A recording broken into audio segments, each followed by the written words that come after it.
যুক্তরাষ্ট্রের লোভাতুর চোখ এখন ভেনেজুয়েলার ৩০৩ বিলিয়ন ব্যারেলের অপরিশোধিত জ্বালানি তেলের খনিতে। প্রেসিডেন্ট মাদুরোর অপহরণ আর তারপর ঘটে যাওয়া একটি ঘটনার বিশ্লেষণ বলছে ক্যারিবীয় সাগর তীরের সব প্রাকৃতিক সম্পদ এখন ওয়াশিংটনের দখলে। যুক্তরাষ্ট্রের গালফ কোস্টের তেল পরিশোধনাগারগুলো সাধারণের চেয়ে ভারী অপরিশোধিত জ্বালানি তেল পরিশোধন করতে পারে।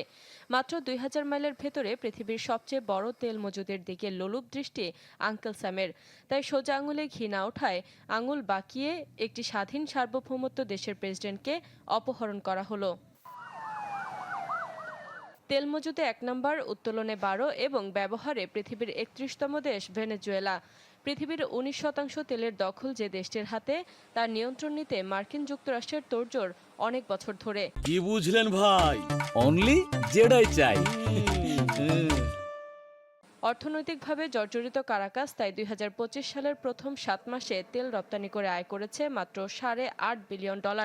অথচ ২০২৪ সালে ট্রাম্পের নজর পড়ার আগে নানা উপায়ে প্রায় $১৮ বিলিয়ন আয় করেছিল দেশটি।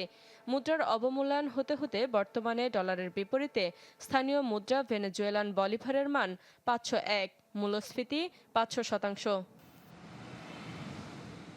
চাপের মধ্যে অর্থনীতিকে ধ্বংস, প্রেসিডেন্টকে অপহরণ আর পুতুল সরকার বসানো আর না বসানো নিয়ে দ্বন্দ্বে তেলের পাশাপাশি বিরল খনিজের ভাগাভাগিটাও করে নিচ্ছে। দেশটিতে মজুদ থাকা বিপুল পরিমাণে রূপার দিকে নজর বাড়াচ্ছে জেপি মর্গানের মতো প্রতিষ্ঠানগুলো। গ্রিন এনার্জির কথা বলে তেলের সর্বোচ্চ মজুদ দখলের মাধ্যমে বার্তা দেয়া হলো রাশিয়া, চীন এবং ইরানকে। আর মেক্সিকো, কিউবা এবং গ্রিনল্যান্ড দখলের কথাও ছড়িয়ে দিলেন ট্রাম্প।